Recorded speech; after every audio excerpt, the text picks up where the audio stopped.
Our next speaker is Susan Ganch. Susie is assistant professor at Virginia Commonwealth University. She received her Master of Fine Arts degree at University of Wisconsin in Madison, where she studied with Fred Fenster, yet another presenter. In addition to her work as an artist and maker, professor and lecturer, Susie is deeply involved in the Radical Jewelry Makeover, an exciting program conceived to raise awareness of the ethical issues regarding the production of precious jewelry. Proceeds from the Radical Jewelry Makeover support the work of the Ethical Metalsmiths organization. Susie's work is featured nationwide at galleries including Siena Gallery, Velvet Da Vinci, Quirk Gallery, and the Snyderman Gallery. Her exhibition resume includes the Japan Jewelry Art Competition 2008, the Mint Museum, and of course SOFA, and a wonderful Korean show that I couldn't pronounce, so I decided just to omit it. She is a meticulous craftsman, or craftsperson, which is not something that I say lightly. And her work, to borrow a phrase from a colleague, is something that makes my heart beat faster. Please welcome Susie Ganch.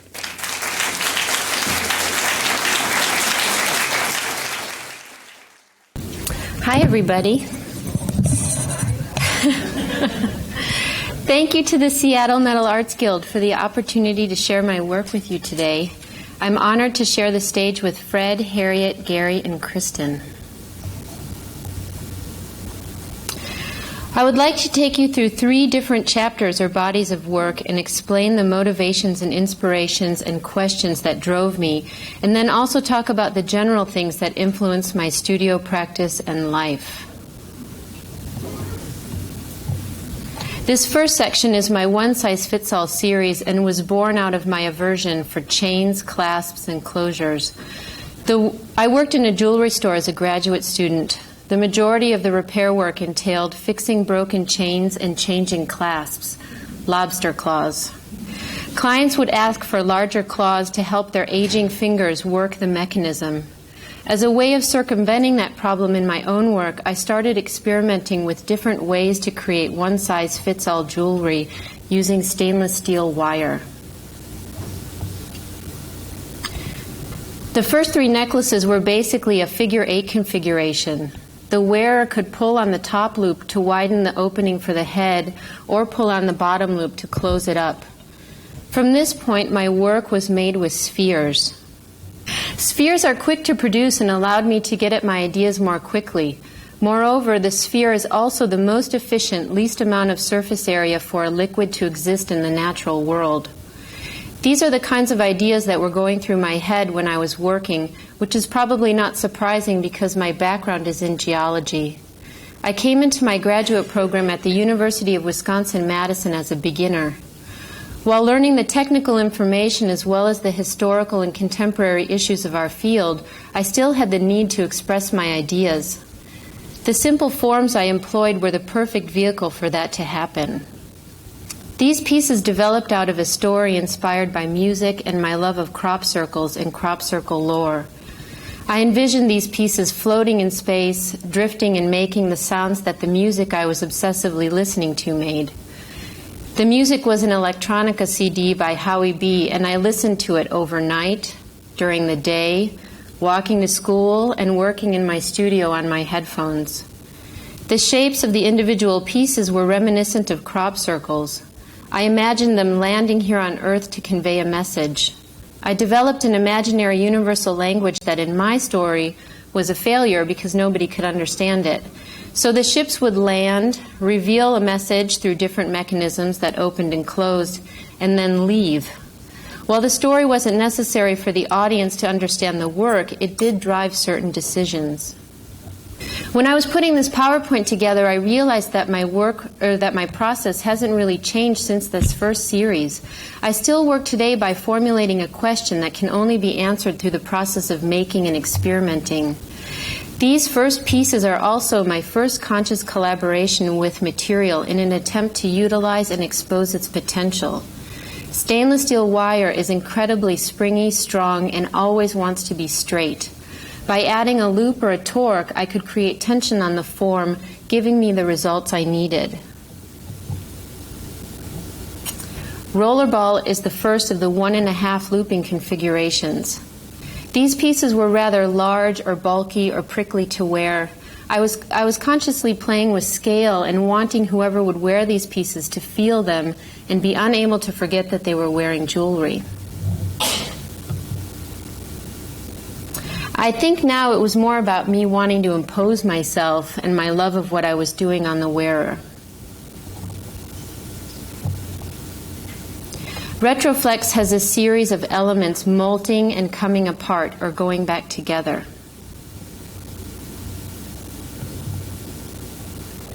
Stainless steel is very springy, as I said. All of the work in this series bounced with the rhythm of movement from the wearer. Adjustable orbital model number 1 is the first configuration of this kind. It has 2 stretched out springs. The inner loop can open by shrinking the outer loops. Again, I was still playing with scale and testing what the material could support and experimenting with what overall form I could achieve. Adjustable orbital model number 2. And the titles got longer. Somehow they had to in order for them to sound official or scientific for my story. I had a lot of difficulty with the stainless steel because I couldn't solder it without annealing it and changing the structure. My father is a retired electrical engineer who worked in Appleton, Wisconsin, which is known for paper making. He worked in the wire division for a while. When they were closing that department in 1995-96, they threw out a lot of machinery. He took an electric wire welder meant to create continuous wire feed on the machinery out of the trash, built a transformer onto it to increase the power, and gave it to me. This tool changed my life and opened up many possibilities for my materials. I could now easily make butt-to-butt joints with almost any wire, any gauge. The forms I created to house the stainless steel could also easily mask the joint, making it seem seamless. Adjustable orbital model number 3 is a belt which closes up and is small enough to sit in the palm of your hand. The loops on the top and bottom press against the body and hold it in place.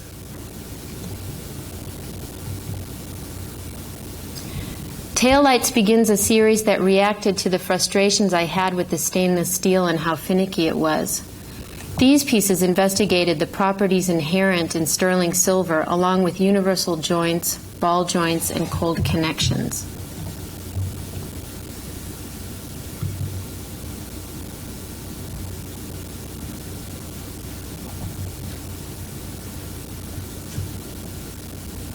This piece is titled Static Orbital Model Number 1.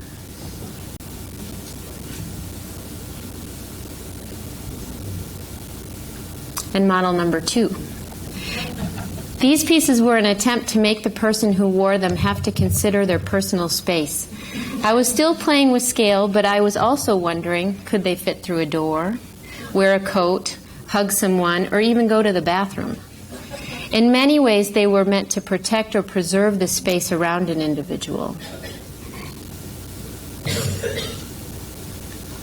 Static orbital model number 3, Menorah, really tested my own limitations to what I would wear or not wear. I only saw it lit on a person once and realized I would never do that again. Without a fire extinguisher, maybe. Titled Life, this is the first collaboration I did with my father. There is a solar panel on the back which charges a battery behind it. One side of the DNA strand is positive and one negative. The circuit connection is completed inside the syringes where there are LEDs in different colors.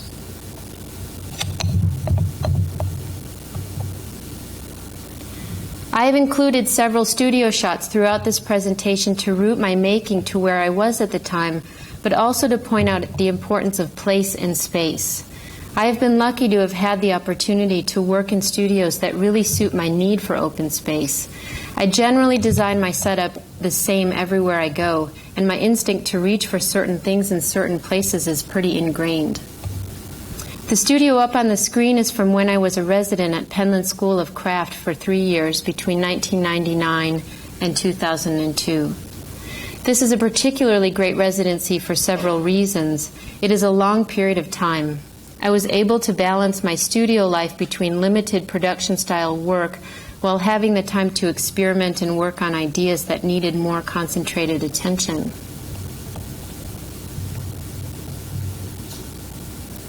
Thinking Cap number 1 was the start of a 2-year series. I was interested in revisiting the potential of adjustable sizes in the format of a headpiece. These pieces were inspired by traditional African hairstyles. While these were decorative and meant to be playful, I also thought of them as another device of protection, this time against others entering my thought space. Each piece in the series was informed by the successes and failures of its predecessor.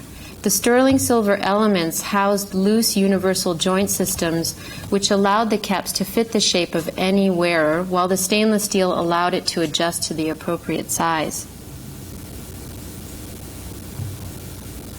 So while these pieces were driven by certain ideas, they were also intense technical challenges which I set before myself.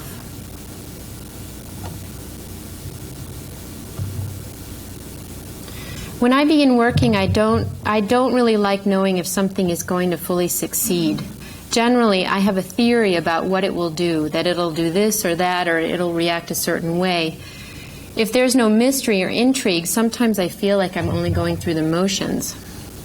So with Thinking Cap number 4, it's made up of lathe-turned hollow forms which are capped off at the bottom. The way the pieces in this series were built was from the top down, enclosing the universal joint inside by soldering and moving on down the line. In the end, it's the stainless steel that holds the vertical constructions to each other. After making the first few caps, I started wondering if these pieces could not only protect my thoughts, but also convey them as well. Thinking Cap number 6, Hot-Headed, doesn't have stainless steel connections. For many reasons, the stainless steel wire did not do what I wished. So I stopped using it and realized that it was the universal joint that I needed to focus on. These are more lathe-turned forms which were then enameled. Each connection is a screw joint made on the lathe which allowed me to assemble or disassemble the piece after enameling the forms. The cap fits head sizes 22 to 24 because of the nature of the joints. It collapses when it's not on the head and can be turned inside out like a fabric. Thinking Cap number 7 is the last of the series and is the simplest, most easily worn. It is constructed of 24-gauge sterling. Each connection point is an enclosed movable joint system. Titled Jolie, I was in pursuit of making something pretty.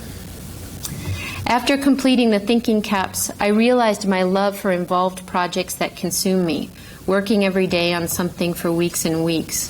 When I wasn't working on it, I would be thinking about it. From drafting the two-dimensional layout, which had to be accurate, to the final finishing was like the progression of a whole relationship. By being consumed, I realized that I was having a constant conversation with what I was doing. It was after this work that I was able to recognize my need to indulge that side of myself in my studio. But I also learned the need to step back and work on ideas that were faster. These hair ornaments are reminiscent of minarets. I was celebrating my favorite animal at the top. There is a ball and socket joint allowing the pieces to open and close while the coral hairpins hold them in their final place.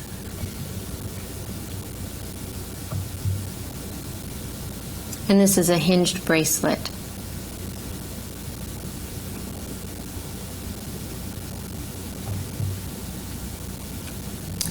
After my residency at Penland ended, my partner Jared and I moved to San Francisco.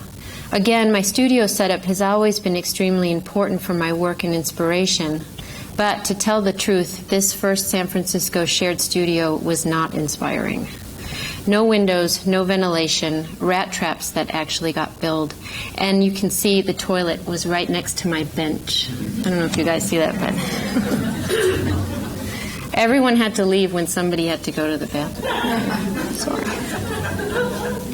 Later, I moved to this space where I spent the remainder of my time in San Francisco. This was my dream studio, located in an old mattress factory in the Hunters Point area of San Francisco. The building was filled with a diverse range of artists and businesses. It is here that my work started to change again.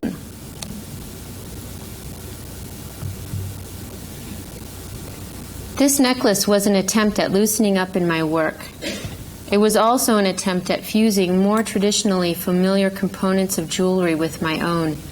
In this case, I used stones, which is something I don't normally use. I was wondering a few things with this piece. If we are permeable on a molecular level and an electron could pass through us, then where is it that I truly end and you begin? Further, if order exists on a specific plane, then what is happening beyond that plane? While these questions started at that time, they still drive my work in many ways today. Each stone setting represents a connection point on the grid that rests against the neck.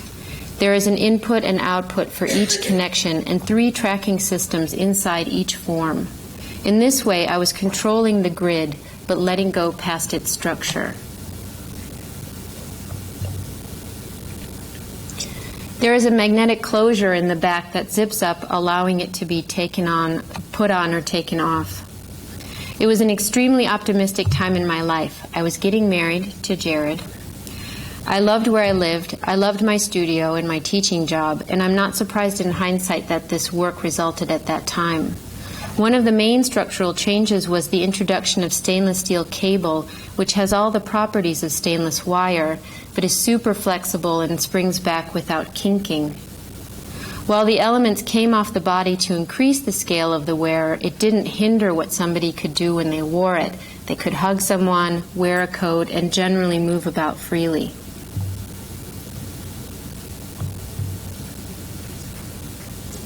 When I was designing the bracelet that came next, I asked myself what were the most important components of the necklace. I realized that the tracking system housed inside the hollow forms that no one could see was the part that I wanted to see. I also needed more pieces, more cacophony. Somehow I wanted to capture more of what this image did for me.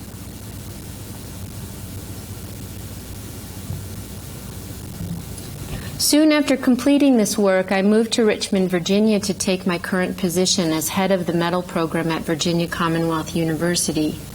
My space is in an old box factory which is divided into studios. There is a really nice diverse atmosphere in the building. Unfortunately, the walls don't go to the ceiling, which puts a damper on my obsessive music habits. And cursing at my pieces when they're not working. The ruby necklace and bracelet really led me to the work that I'm still exploring today. There is a rigid grid component at the core of this bracelet, while the molecules represent connections. Jewelry is the perfect medium with which to extend the boundaries of the body, so it felt natural that these pieces would be wearable.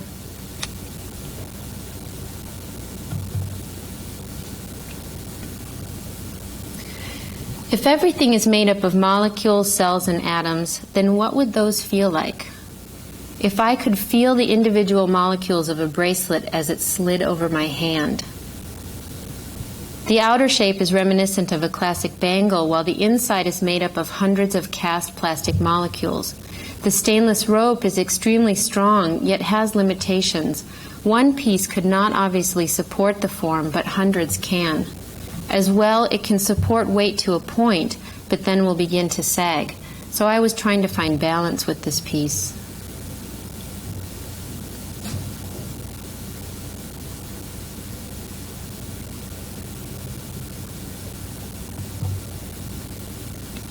This piece is titled Encapsulated.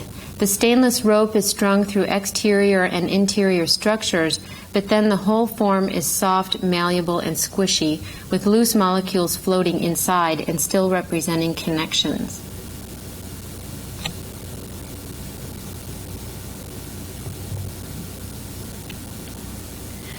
I like to do smaller pieces to test ideas. These are often more wearable. I do them also because, again, they are less involved and give me a break from the pieces that can take weeks and weeks.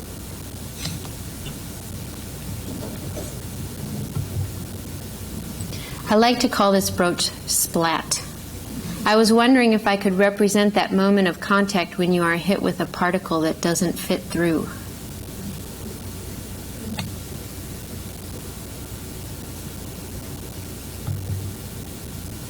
This brooch is titled In and Out because of the way the stainless rope is strung through the sterling silver frames.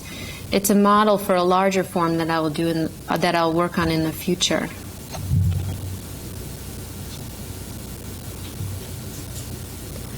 I have really liked the effect of overfiring white enamel to bring out the copper, and have used white enamel very consciously to represent what I consider to be neutral space between objects. But now I've started to use a limited color palette in enamel to see what that can do for me.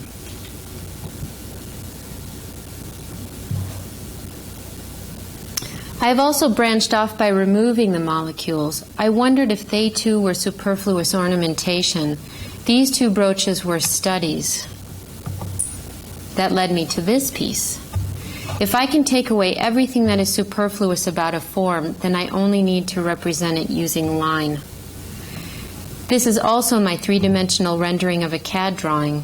I have been encouraged over the years to learn CAD in order to do my work because of the intense nature of the layouts and drawings, but as of yet I haven't pursued that because I need the extended time it takes to hand draw in order to wrap my head around my idea. This collaboration with stainless steel cable really shows what it wants to do naturally. I like that this industrial product can become a ruffly, light, airy, buoyant form. I want to segue away from my work for a moment to share recent realizations which put my work and career in perspective. I have been able to step back from myself and realize the strong influence my family has had on the fact that I became an artist. There are many factors that contributed. Some of them are perhaps chance, others aren't. As I mentioned before, my nature is to solve problems, and most of my ideas are filtered through my need to answer a question, whether it be aesthetically motivated or technical. I can directly relate this to my parents. Both of my parents are now retired, but my dad, as I mentioned before, is an electrical engineer, and my mother an electrical draftsperson. They have a very analytical way of looking at the world. Growing up, we spent a lot of time at their office watching them work. Both of them often worked at home as well. When my dad wasn't designing paper machinery and looms, he was inventing toys for us in the basement. These are some of my mother's first draftings. For me, drafting is an incredibly important component of my making. It is no wonder that my sketchbook looks similar. This is one of the ways that I recognize that I am a composite of all the information that I've gathered throughout my life, and I understand that my work is largely an attempt at ordering, synthesizing, and compiling it all. My brother is a woodworker. He designs sustainable straw bale homes, furniture, bamboo longboards, and wooden sidecars for motorcycles.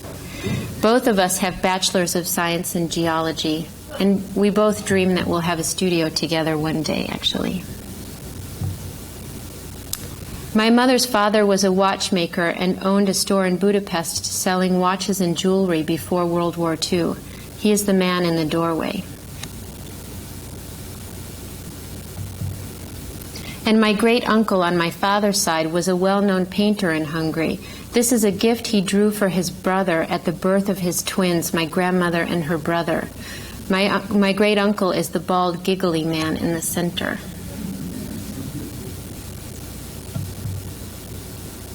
And my grandmother, who you just saw in the last image as a baby, used to send me little doodles in the mail as gifts. And also freehand paper cutouts.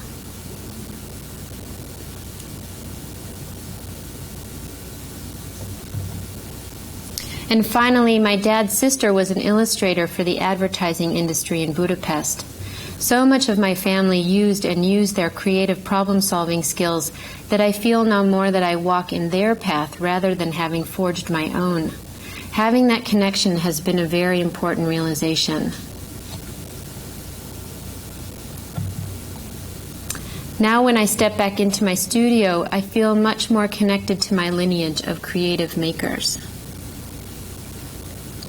Titled United is two halves joining in the middle. Again, the stainless steel rope creates the form structure through their numbers. I have a keen interest in the way suspension bridges function and realize this influence not only in this piece but throughout my work.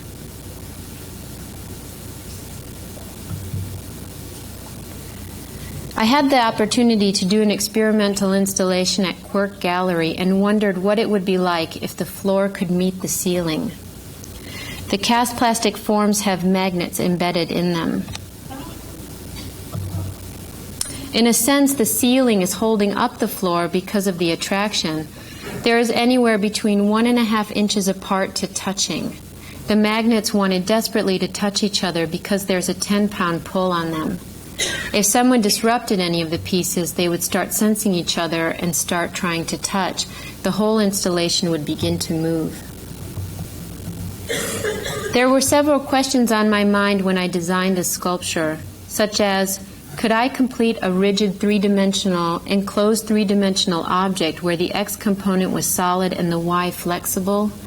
Would the tension hold the piece in stability? There is a donut form in the center which is held together only through the tension of the cables. If you push in the molecules, you can disassemble the whole piece. Each molecule again represents a connection on the grid. The color represents the difference between internal concentration and external dilution.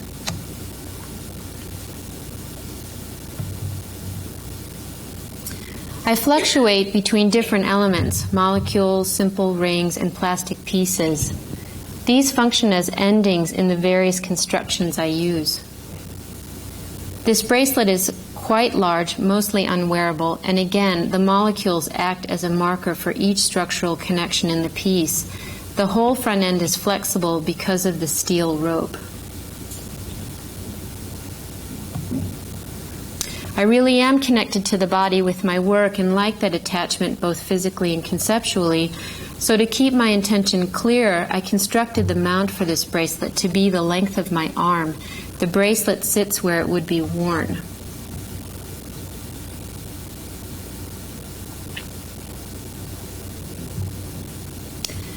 That piece led me to the last two pieces I will talk about today, reach and rest. I realized that I wanted to see how far I could push my ideas and materials. I also realized that while I'm still very interested in the body, I don't know if I need the body to actually complete the ideas I'm discussing. Perhaps they can reference my body without being worn. So reach is my arm's length extended. It is really rigid except for the front, which is flexible. Here are some details.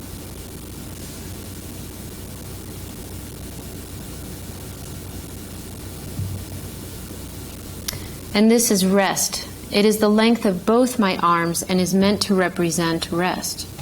There is an inner and outer spatial component. The stainless rope on the exterior of the one side holds up the interior cone of the other side. The two halves cannot exist without each other, and if they are out of balance, the inner cone collapses. And so I'm asking, what is the difference between the states of reach and rest? For example, even in the state of rest, our internal bodies are hard at work. I wanted this piece to function at a distance, yet still deliver an intimate experience up close. This is a classic example of not knowing if my idea will work until it is fully constructed. This was important, however, because through the process I discovered my answers. In conclusion, I now fluctuate between work that is constructed for the body and work that describes the nature of the body and the relationships that exist between bodies. They are all integral. One does not exist without the other. I have ventured out beyond jewelry and body, but keep coming back to it and always have more questions to investigate. Thank you.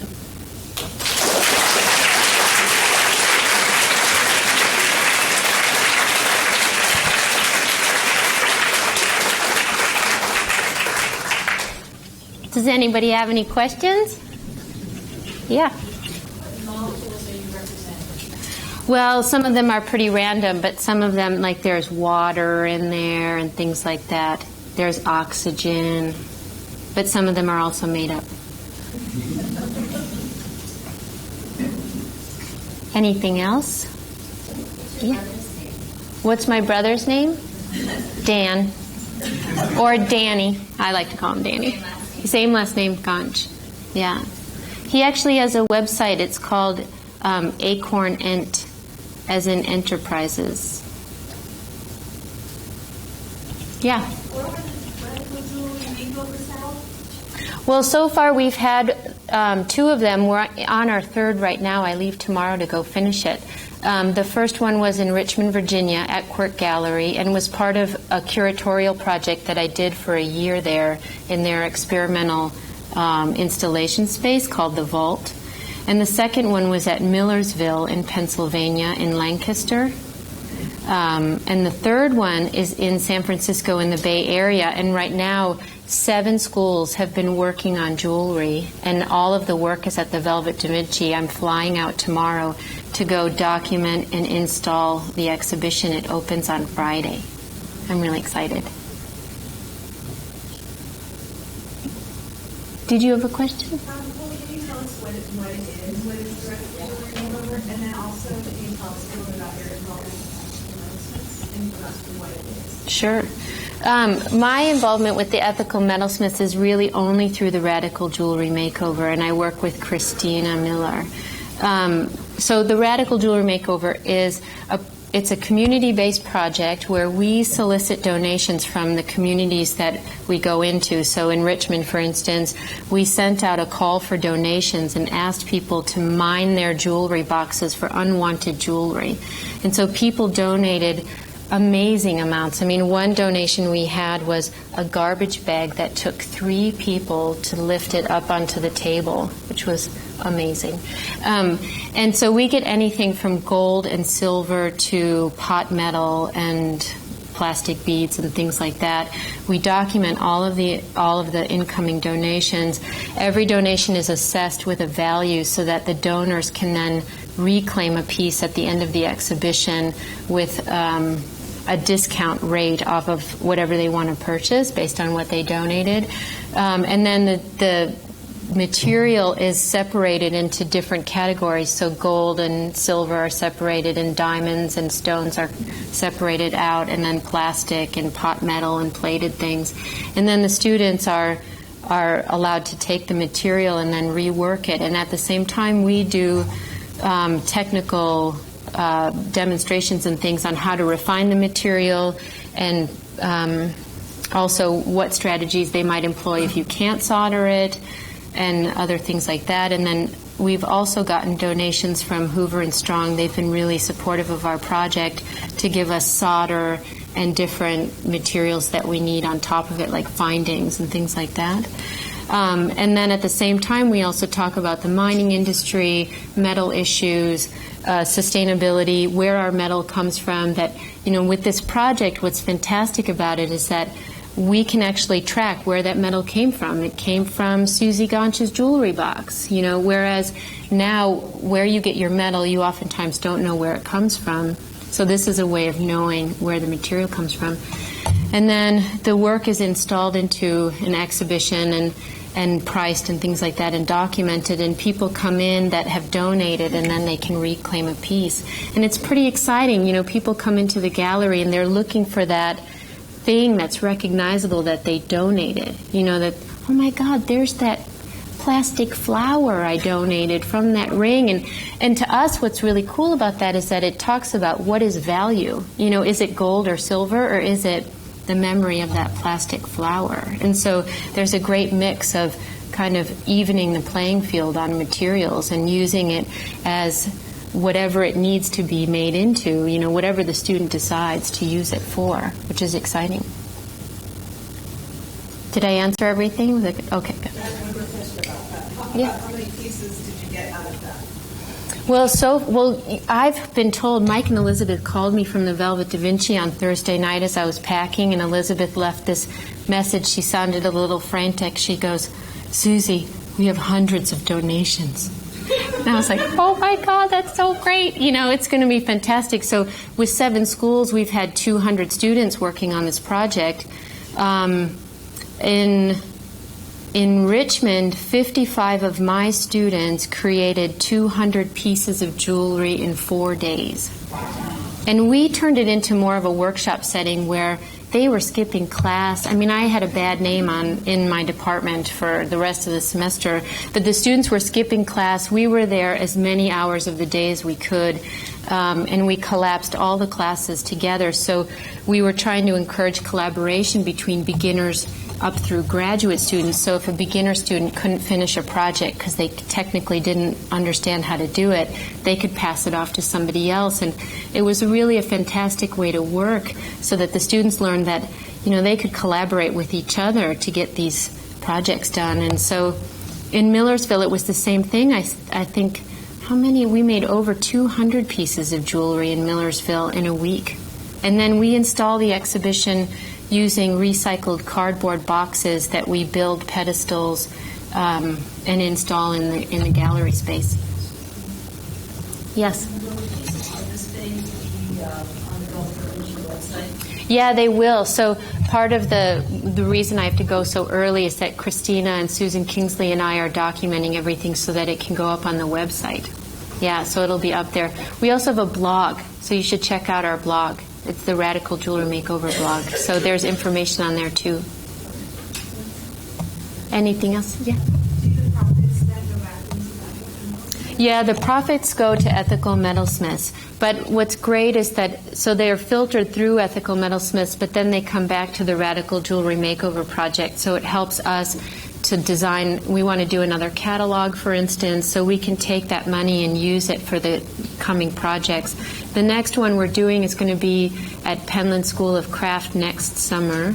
So we're going to take over upper and lower metals and have 30 students, and we'll do it over a 2-week period. And that way we can also talk about other things like cradle-to-cradle philosophy and things like that, and how that might be integrated into a studio setting. So, yes? Can you talk about the relationship, if there is one, between your teaching career and your career as a maker? Ooh, that's a really good question.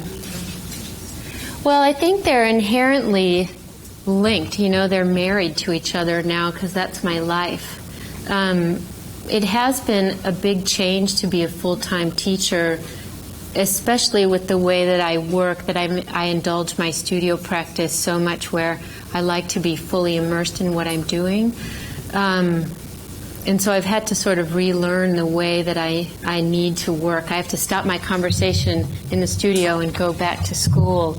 I think the way that I teach is also the way that I work. I think that my philosophy of how I work and how I think through problems is the way that I teach my students, that how they build and problem solve. I mean, I feel like, with so many students coming through my program that not everybody's going to end up being a metalsmith or a jeweler, obviously, but if I can teach them to be a problem solver through the material that I'm teaching with, then that's amazing, because then they can go on to do anything, right?